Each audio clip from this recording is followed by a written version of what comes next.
Today, I want to take you through our model that we're currently working on called Endogenous Monetary Policy Credibility Model.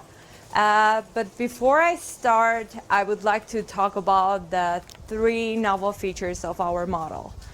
So the first feature is that in our model, we have endogenous credibility itself.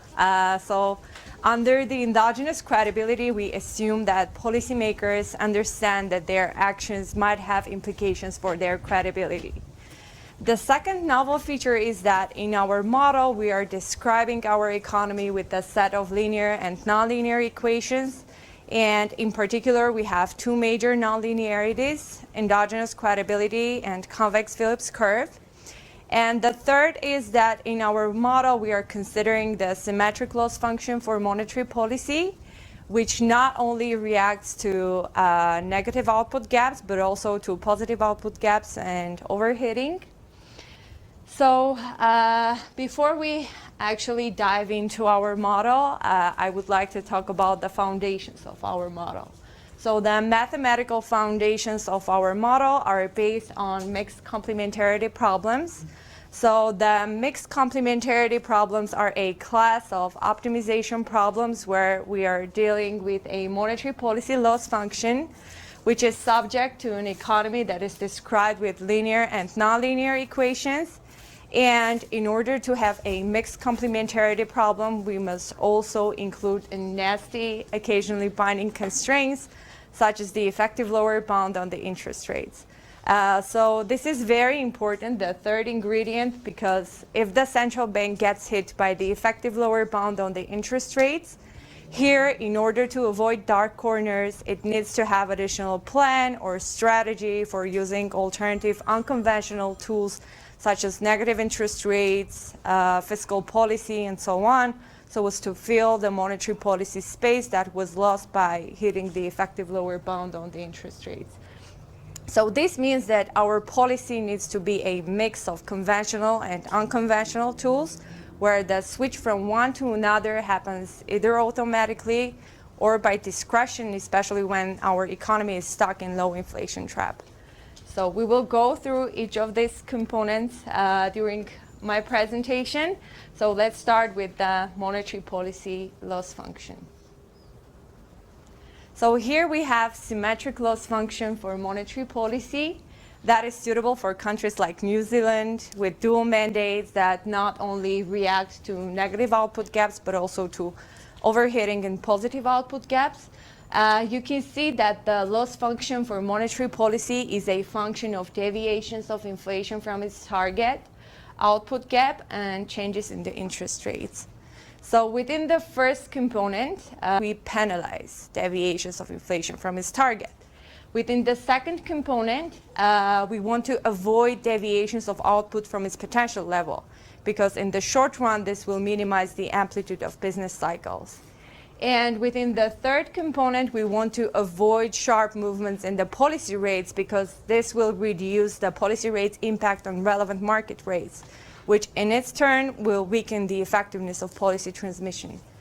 Here we want to go more for gradual changes in the interest rates, because when the central bank changes its policy rates gradually, the financial markets will project that this change will have some durations in the upcoming quarters. And as a result, the medium-term and long-term interest rates, which incorporate markets' expectations relevant to policy rates, will have much stronger reaction to policy actions, which in their turn will strengthen the effectiveness of policy transmission. And here, by saying symmetric loss function, we don't mean symmetric policy, because especially under the endogenous credibility, when the central bank starts off with high credibility, and when during the time it loses its credibility because of the inflation that is high, that is persistently high from its target, central banks needs to amplify the policy tightening in order to bring back inflation to its target, bring economy back, and in a reasonable time horizon. So this is the symmetric loss function, and this approach was pursued in work of Alici, Clinton, and Friedman in 2015. where they show that under the symmetric loss function of monetary policy, the monetary policy may include overshooting. And the intuition is straightforward, first of all, because this will help economy to avoid future risks and make our economy less vulnerable to contractionary shocks, deflationary shocks, and so on. In addition to that, if our economy is stuck in low inflation trap, we expect central bank to increase its policy rates sufficiently aggressively in order to bring inflation back to its target, in order to bring economy back and have higher interest rates in the future that will help our economy to be less vulnerable to future contractionary shocks. You can see in the graph that although this policy creates a little bit more inflation, but we believe that that's a fair price to pay for stabilizing our economy. For comparison, we have also added asymmetric loss function for monetary policy. You can see that the asymmetric loss function, and here we have presented Fed's asymmetric loss function for monetary policy. It's a function of deviations of inflation from its target, negative output gap, and changes in the interest rates. So what's different here? Just as the negative. Yeah.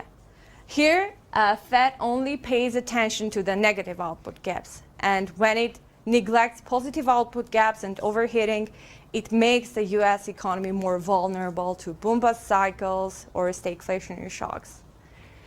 And let's move on. In order to understand our model and how the monetary policy works, we have presented the monetary policy transmission mechanism. And under the endogenous credibility model, we believe that we have a monetary policy transmission mechanism where the expected path of policy rates influences longer-term interest rates, exchange rates, which in their turn influence aggregate demand conditions, output gap, and inflation. So let's not forget that there are also some direct linkages between exchange rates and inflation. So a very important part in this story play inflation expectations. So as we have seen recently, inflation expectations can play a very critical role in our overall economy. So a key takeaway here is that when the economy is hit by the effective lower bound on the interest rates, central bank needs to have a plan for using unconventional tools so as to fill the monetary policy space that was lost by hitting the effective lower bound on the interest rates. And in this slide, as in our almost every presentation, we are presenting the three essential ingredients of an FPAS scenario.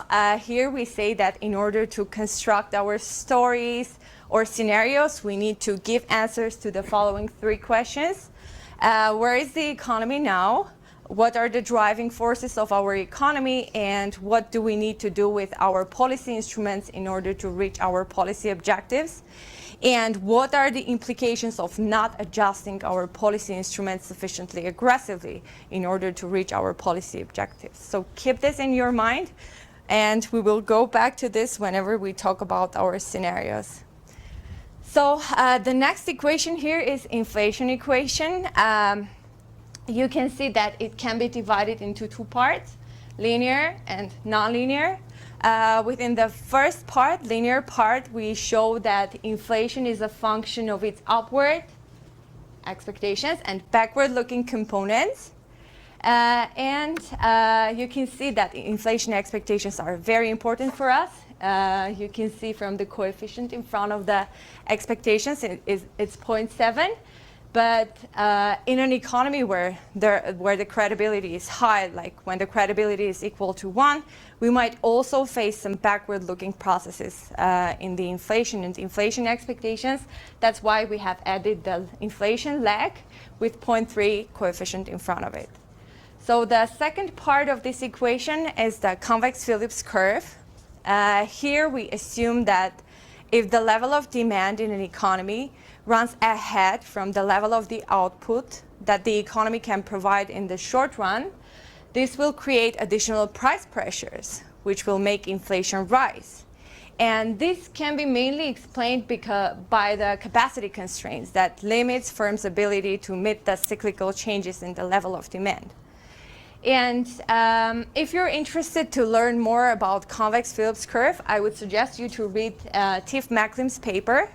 It's a very interesting and informative paper, and I have even translated into Armenian, so as to be able to share with more people and students, my coworkers, and so on. So I can share that with you if you want. The next equation here, we will be talking about central bank's performance. So in order to construct central bank's performance, we are introducing two inflation regimes, low and high. So under the low inflation regime, we assume that we're dealing with an economy where the inflation expectations are anchored around the target. And more importantly, people have strong confidence in the central bank.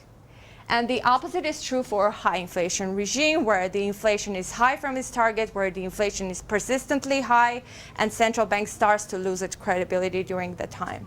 So by having these two measures of low and high inflation regimes, we then can construct central bank's performance indicator. The next equation is central bank's credibility. So we think of the central bank's credibility as a stock. Why stock? Because we believe that central bank accumulates its credibility during the time and loses very easily when the inflation is high, is persistently high from its target. So central bank's stock of credibility, the first equation, is a function of stock of central bank's credibility and central bank's performance. As I already mentioned, we pay a very much attention to inflation expectations. Here we have presented equation for our inflation expectations. The model of inflation expectations is a function of our model's expected and model consistent estimates of inflation expectations. And you can see from the function that it is a function of central bank's credibility. So when the central bank's credibility is equal to 1, you can see that we might have a standard model like standard DSG model and so on. But in real life, when the credibility is not equal to 1, not only we're going to face some backward-looking components in the inflation expectations, but also some bias. So this bias is a measure of upward ratcheting effects in the inflation expectations. And of course, you can see from the last equation that this bias will disappear when the credibility is equal to 1. We are always trying to improve our model and seeking for different approaches of estimating different components of our model. Here we have an alternative measure of estimating central bank's credibility. And in order to estimate central bank's credibility and performance, we use sticky price inflation as our preferred measure for tracking central bank's performance in regard to its policy objectives. You can see that central bank's stock of credibility is a function of its lag stock and central bank's performance. And from the second equation, central bank's performance indicator is calculated by taking into account deviations of sticky price inflation from high level of inflation, 10%, and deviations of sticky price inflation from its target, which for the US is equal to 2.5. And in our work, we show that these two measures can be served as a very good estimates of tracking how Fed's credibility has evolved during the time. You can see the dark blue line is the central bank's credibility and the red line is central bank's performance. We're starting off with 1960s with high level of credibility and inflation around its target, with ultimate loss of central bank's credibility in 1970s, which was accompanied with upward ratcheting effects in inflation expectations and inflation.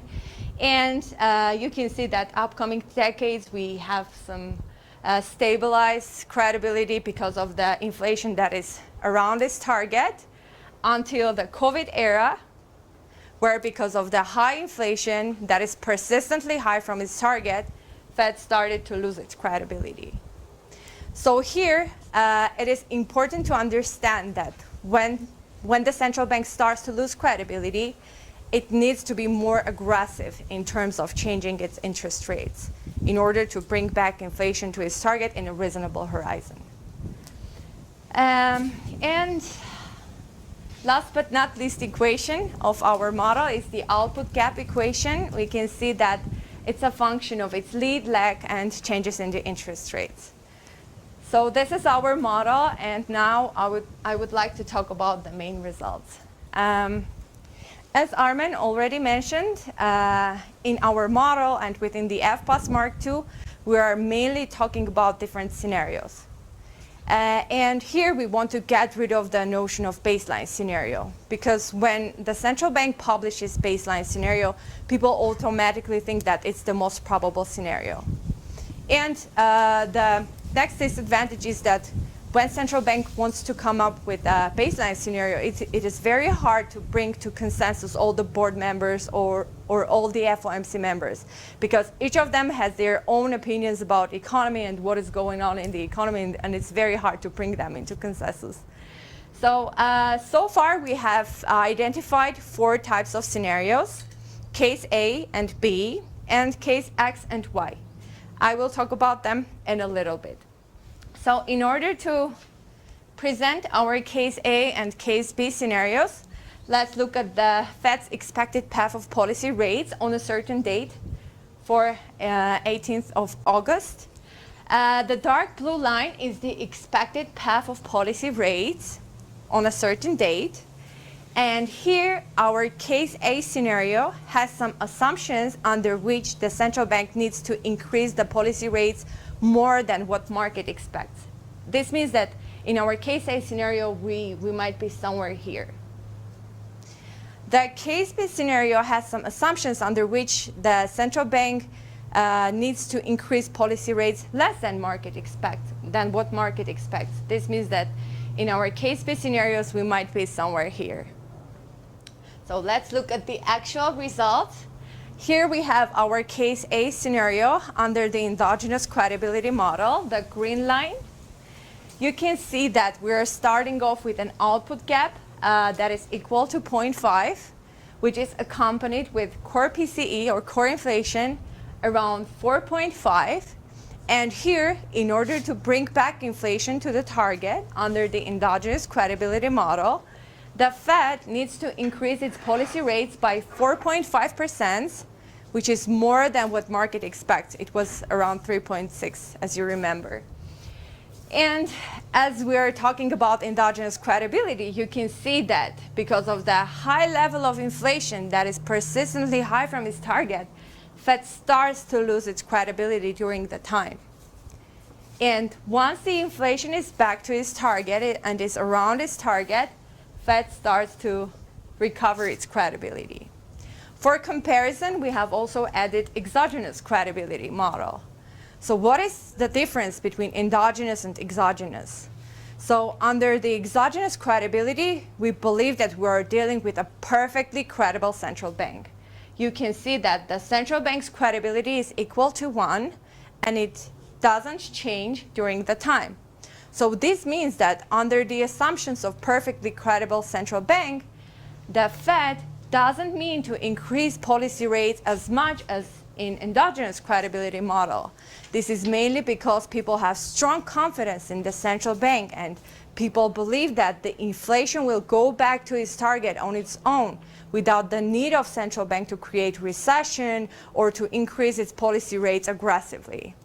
So that's the difference between endogenous and exogenous credibilities. Here we have the case B scenario. You can see that in order to bring inflation back to its target, Fed doesn't need to increase its policy rate as much as the market expects. It's around 3 points. And as you remember, the expected policy path was about 3.6%. And although we believe that our case A and case B scenarios incorporate all the beliefs that people have regarding the economy and regarding what will happen to our economy in the future, we also consider some cases where the contraction of the output gap or peak of inflation will happen later. And we name these scenarios as case X scenarios. Under the case X scenario, we assume that underlying inflation is going to be even higher. That will cause inflation to be even more than the market expects. So in order to describe the case A scenario, I would like us to look at this graph. Here we have presented sticky price inflation and core PCE inflation for the US. You can see that although the core PCE has started to decrease, it's less than 5%, you can see that the sticky price inflation is continuing to rise. It's more than 5%, which assumes that there might be some additional price pressures. And if this takes place, and if we have inflation that is more than what we expect, maybe because of some shocks or maybe because the underlying inflation is to stay high, we might have Fed funds rate equal to 7%. So that's all. Thank you so much for your attention. And if you have questions, we are open for your questions and discussions, and we are also making different videos regarding not only our model, but also on different topics. Yeah, so thank you.